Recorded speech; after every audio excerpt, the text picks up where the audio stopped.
Hi, everybody. Welcome to Chicks and Salsa. And tonight we obviously have our girls. So we have Miss Carrie, we have Miss Candy, Megan, the Queen of Hoop, and of course myself. And you'll notice we have a guest on this evening. So, Gary, I would love for you to introduce yourself a little bit. You have quite the amazing resume, and we're so privileged to have you on. Sure. Thanks for having us. Um, I'm Gary Stoken. I'm CEO of Peach Bowl Inc., which is the game that will put on the CFP quarterfinal, Chick fil A Peach Bowl, with Arizona State, the fourth seed, against either Texas or Clemson, depending on who Right. wins in Austin this weekend. Let me answer that real quick. I don't know. You, Megan, you can say Dabo will tell you God smiles and Clemson. Oh, I'll be honest. I'm obviously that's my fandom speaking, but you can't ever overlook Clemson. So definitely focused on one game at a time, but the fandom comes out. Exactly. Ironically enough, they've both been in Mercedes-Benz Stadium this year. Clemson lost to Georgia, Indeed, and Texas lost to Georgia. lost to So Georgia. Yeah. interesting. Clemson lost bad to Georgia. like, I'll I say mean, this: it's better to lose in Atlanta to Georgia. I feel like because oh they yeah. have home field advantage there. When they came to Austin, it didn't feel so good. Yeah. You're funny.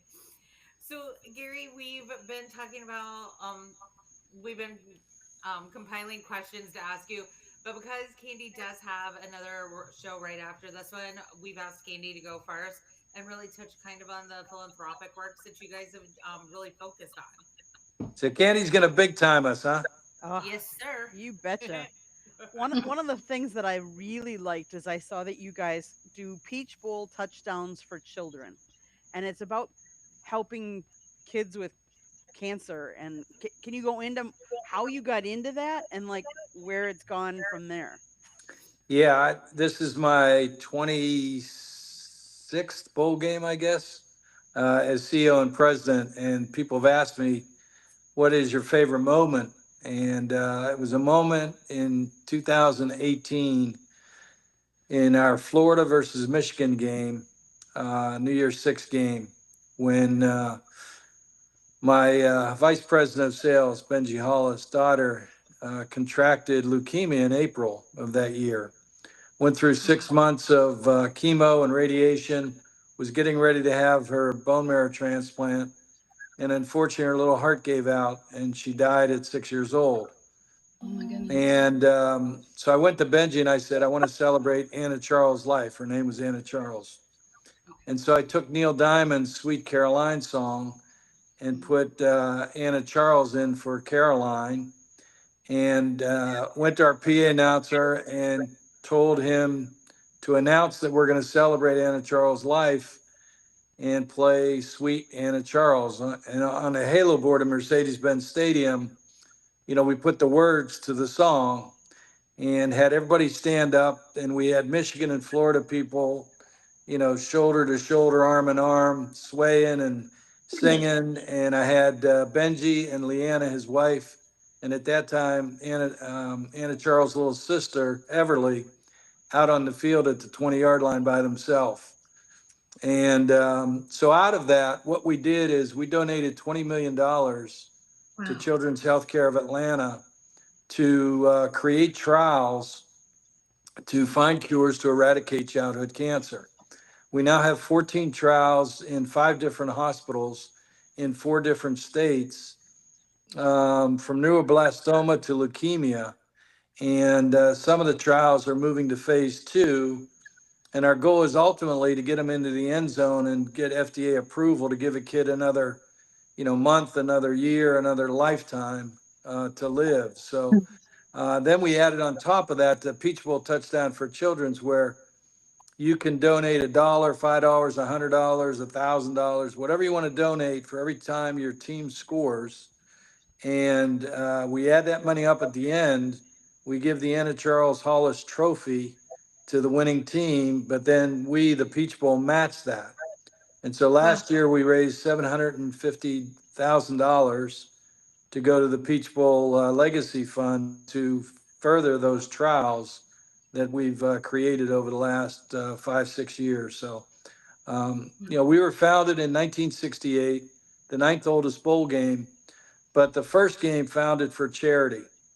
And we provide a lot of economic impact, like the rose and the sugar and the orange and the cotton, by bringing people to town and spending money in the hotels and restaurants and bars, etc.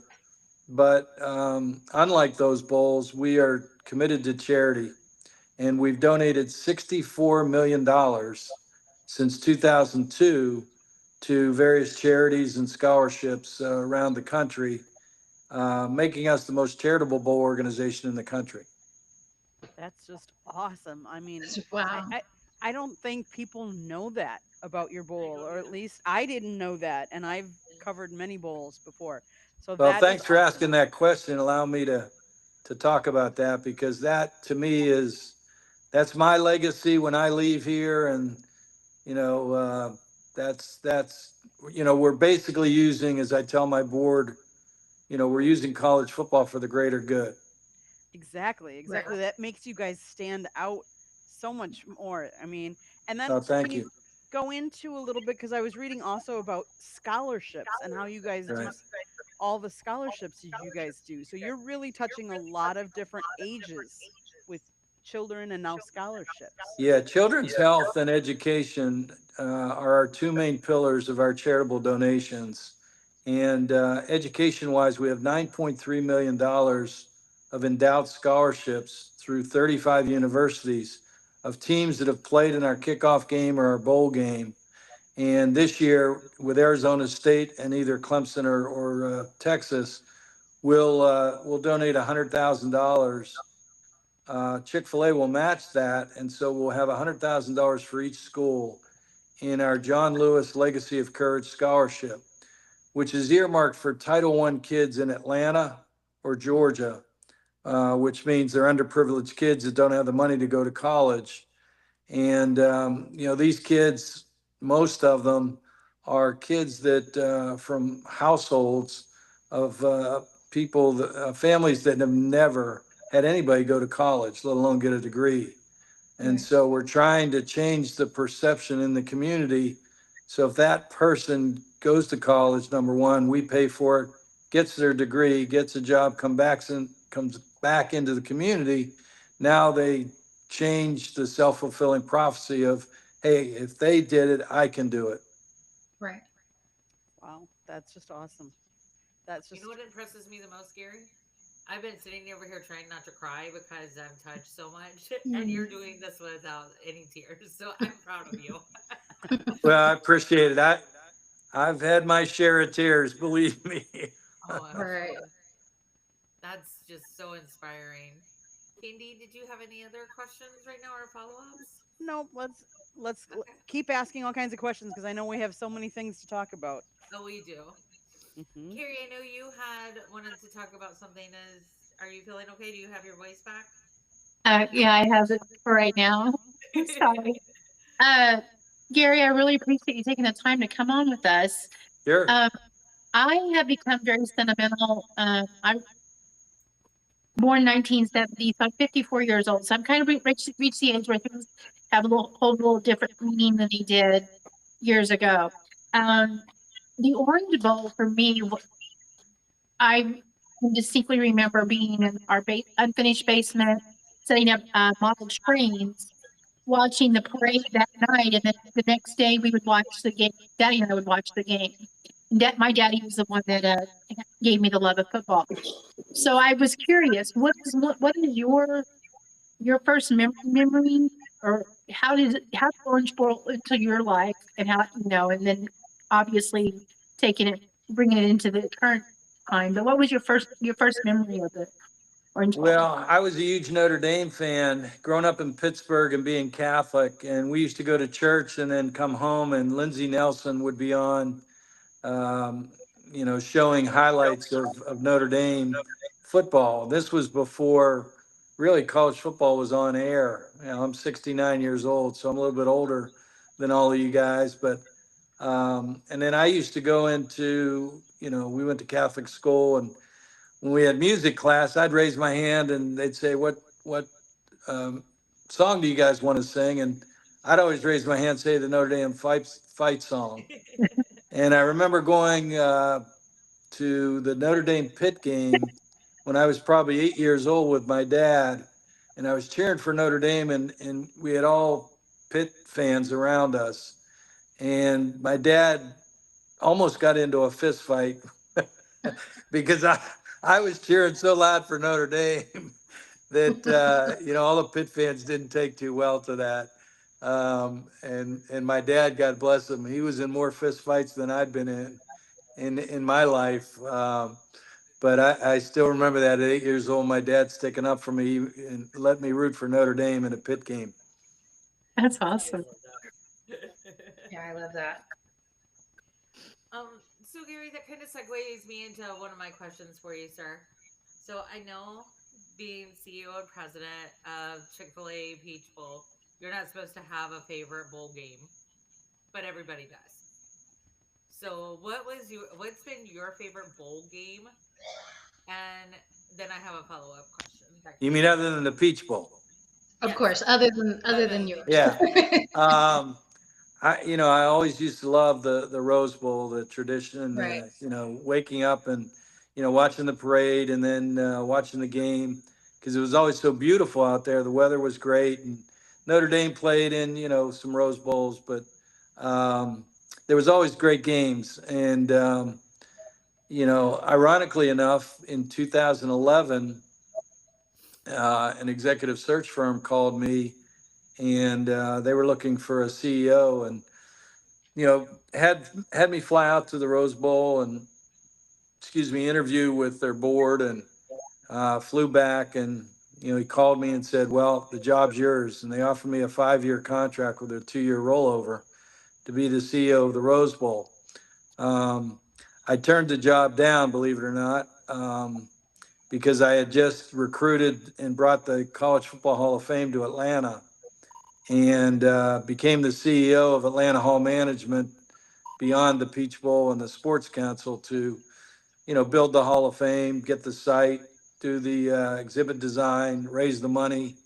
And I didn't feel like I could leave Atlanta in the lurch and take the job at the Rose Bowl. So, Rose Bowl probably growing up was my favorite bowl game. Yeah. I like that.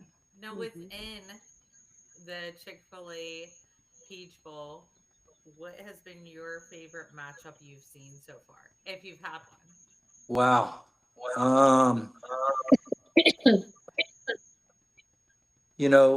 Nick Saban's become a good friend, and I'll tell you a little story.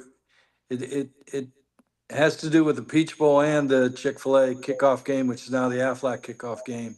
Right. Back in 2000, my second year on the job, I'd become CEO and president in 98. Nick Saban was head coach at LSU, and they were 8-4. And I think it was Nick's second year at LSU. And he called me. It's the only time I've ever gotten a head coach calling me to come to our bowl game. And he said, Gary, we're trying to build a program down here at LSU. The Peach Bowl will be the best bowl we can get to. We'd love to come. And so I flew down and met with him and met with the chancellor, who was Mark Emmert, who ultimately became president of the NCAA, and Charlie Weems, who was their chairman of their board of trustees. I flew back, and my job at that point was to select the teams to play in the Peach Bowl every year. So I'd selected Georgia Tech, who was, I think, ranked 12th or 14th. And I told my board that we're going to select LSU. And they said, no, we're not.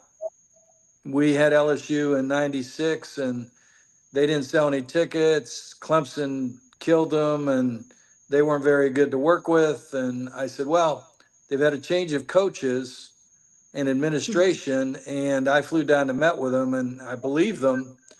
And, I'm willing to put my job on the line that if they don't do what we've asked them to do, promote the game, sell tickets, then you can fire me. I was in my second year. And so I still remember calling and, calling the Saban house Terry Saban, his wife, answered and said, "Please tell me we're coming to Atlanta. Please tell me we're coming to Atlanta." And I said, "Pack your bags, sister. You're heading to Atlanta." And she let out a woo-hoo, and they came up here and they beat Georgia Tech. And Nick Saban remembered that. So fast forward to 2008, when I created the kickoff game, I had Clemson coming in, who was going to be number 9 in the country. And I called Nick Saban, who was now at Alabama. He was in his second year. He had finished 7-6 his first year. Had to beat Louisiana, lost to Louisiana Monroe, and had to win his bowl game to finish 7-6 his first year. And he said, "Gary, you helped me out when I was at LSU, so I'll help you out here and come over and play in your kickoff game." And they came over and won. They beat Clemson 34-10, and they were on the cover of Sports Illustrated. Alabama's back. And Nick would tell you, if he were sitting here, that was the start of Alabama's run, because the next year I brought him back to the Chick-fil-A kickoff game. They were number 5, and Virginia Tech was number 7 with Frank Beamer as their coach. Alabama won that game and went on to win the national championship. Had 19 kids on the roster from Georgia, and the rest is history now. That's awesome. I didn't know that. And I mean, Gary, you and Mr. Coach Saban are more than welcome to come back on our show. Right, yes. I mean, The invite is out there. Terry, whichever one works. I think Candy has Nick on her other show that she's going to do. Oh, right, yeah. Well, so we've talked about the past. Sorry, Megan. No, you're fine. So we've talked about the past, favorite bowl games, favorite matchups, how you got here. Let's talk about kind of the future of college sports, and because we've seen it revolutionize over the last 3 to 4 seasons. And so I'm sure you're used to these types of questions, because I feel like we ask almost every guest on here the same question. But how do you feel about the changes in the playoffs? How do you feel about conference realignments, and really just the changes that the portal and NIL have brought? So very loaded question, and go whatever direction you want to go with it. Yeah, I answer a few different ways. I'm frustrated that we've lost our way in college athletics. I played basketball at North Carolina State, got my education paid for. Probably wasn't going to college if I didn't get, that scholarship. And, hopefully, I've given something back to society by getting that degree and getting my education. To me, the mission of college athletics is to give somebody a chance of a scholarship, and then to get them a degree, and then to get them a job. And so 98% of kids in college are not going to play professional sports. And even if they do play basketball or football or baseball, whatever it may be, they're probably, at least in the NFL, which stands for not for long, they're lasting about 3 years on average. So they never make it to the 4th year, which is your free agency year, which is where you make generational money. You're slotted in your first 3 years. So I believe that these collectives, these alumni, and these dollars that they're throwing at 17-year-olds, they should be there to give the kids jobs after they get their degrees. Those 98% of those kids, whether it's volleyball, swimming, softball, baseball, basketball, football, whatever. You get all these kids graduating from university, give them jobs and get them in our society and let them start to work. That's what we should be doing. We're moving to at least in college football, we're moving to an NFL light type of format where transfer portal is the free agency. There's going to be a salary cap out of the House settlement of $20 million to be spent on athletes. 75% of that at the major schools, Power 4 schools, is going to go to football. 10% will go to basketball, and the other, 5 or 10% will go to the non-revenue sports and Title IX. And then people will undoubtedly create more dollars on top of that to pay. So it'll be an endless race. At least the NFL has a salary cap. They have registered agents. They have a certain time when there's free agency after the season. They have a draft after free agency. So everything Right. calendar wise lines up. It all makes sense business wise because those guys are billionaires and they think about football 24/7. We in college are fragmented. You know, we're the second most favorite sport in this country, behind the NFL. And the NFL makes $10 billion a year in TV revenue. That's $132 million per team. We collectively in college football, between all the conferences and what the CFP gets paid, we're probably 4.5, maybe 5 billion. If Okay. we collectively got together, and that needs some Congress action, we'd probably be worth $7-8 billion. You add another Wow. $3 billion, you don't need to worry about, you know, Pac-12 going away because they're not able to pay $30 million per school. Right. But we're fragmented with these different conferences.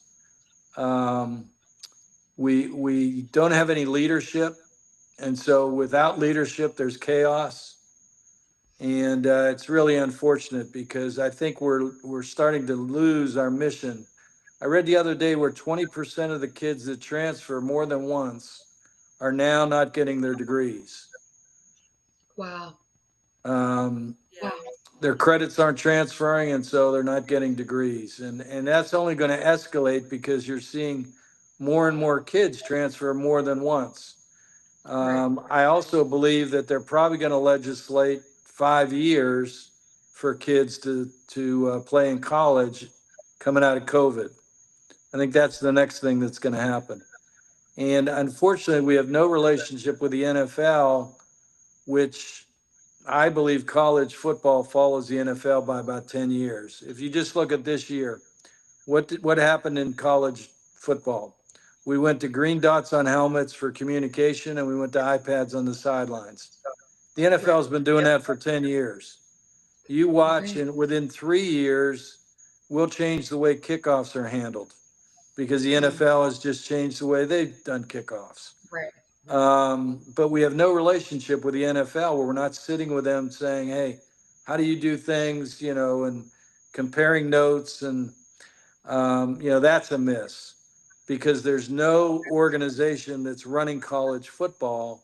We're fragmented, and that's a big problem. I see it in college athletics right now, particularly in college football. Okay. Does the NFL just not want to have that relationship?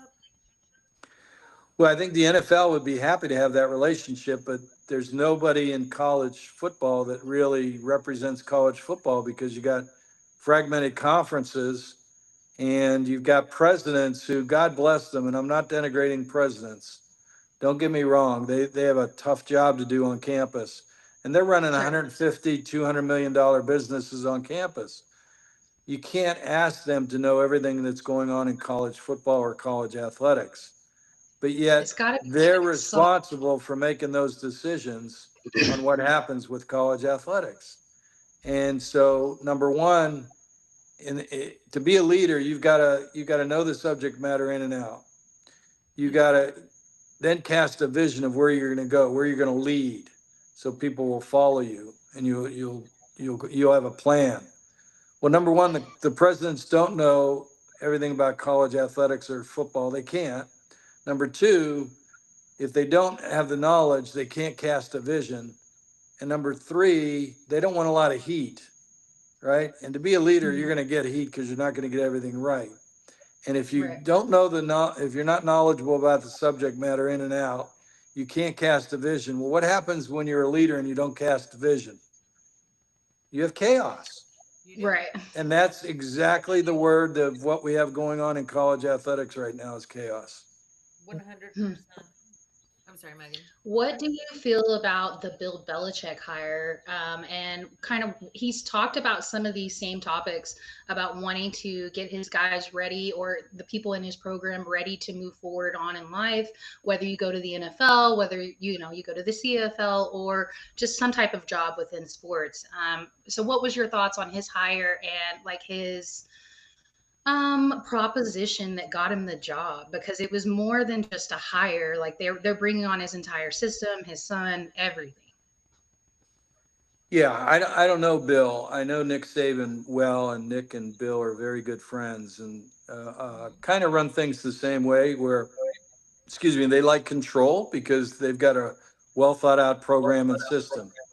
Um, you know, it's interesting to see his contract where his buyout is $1 million before next June, Okay. which leads you to believe that the reason he put that in is if there's an NFL job that comes up within this year, he can take that NFL job and pay North Carolina $1 million and he's out of the contract.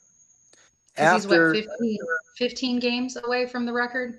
that's right. That's right. Yeah. And so, you know, that's one side of it. The other side of it is if it goes past, I think, June of next year, then he has a $10 million buyout, which means if he doesn't get an NFL offer in this next year, I believe he's really committed to the college game. I think his son being, you know, his defensive coordinator more than likely, you know, is probably one of the reasons he took the job as well. I'm sure he wants a challenge rather than just doing media, so this is a challenge. But I think if I analyze what he's doing and what he means to college athletics, is it's a further movement to the NFL system. If you look at, he brought in his general manager, who's been in the NFL for 30 years, Mike Lombardi. They're going to pay him a $1.5 million salary. And that guy, the general manager, in this case, Mike Lombardi, is going to be responsible for talking to the agents, working within the salary cap, getting the players so that Belichick can coach them, dealing in the transfer portal, like free agency, like you dealt with in the NFL. So I think what you're seeing is an NFL model being brought to the college game through Bill Belichick. And I think you'll see more of that. I think the general manager is going to become one of the most influential jobs in college football because they're going to be dealing with the agents and the transfer portal and, you know, getting that roster so that coach can coach them. And I Very would cool. dare say, I think, and Mr. Cunningham will not like me for this, but I can honestly see Mike Lombardi becoming the most powerful man in college sports right now. And in all honesty, Bubba Cunningham is probably the most powerful AD in college sports right now. What's interesting, I think general managers could become more influential than ADs Mhm. Oh, in wow. that college football is the breadwinner, obviously. There's more money going to be in college football. And that general manager is going to control that sport, where the AD, you know, is going to control the athletic department. Um, I do believe that college college will probably move to an NFL type 64 team um, league, probably with like an AFC and NFC. Probably by the time the next TV contracts come about. I've got to go. Thank you so much, Gary. I wanted to Bye, say happy Candy. Nice to holidays meet to you, Candy. everybody. Nice meeting you Bye, too. Candy. Thank you. Thank you. So before we get out of here, we like to end on a happy story because sometimes we cover really heavy topics and kind of want to clear the air and end with something happy. So my happy story is Michael Vick just got hired by Norfolk State as their head coach. So congratulations to him. We saw Teddy Bridgewater win a state championship with his football team this year. And so the transitions from player to beyond that, I love those types of stories. And so just wanted to congratulate him. Was there anything else you ladies wanted to touch on before we get out of here? I have an idea off record, if that's okay, Gary. Okay. I'll talk out backstage. She had a thought out loud right there. All right, guys. Well, thank y'all so much for coming on. And we appreciate everybody that commented, that was shared the show. And we will be back next. Oh, no, not next week. No, Y'all enjoy 2 the weeks. holiday. We will be back after the holidays. Yes. Merry Christmas. Thanks for having us on. Merry Christmas. And Gary, thank you for Gary. taking time. It was a pleasure. Sure. Nice It to meet you guys. Bye-bye. All right. Bye. Oh, Gary,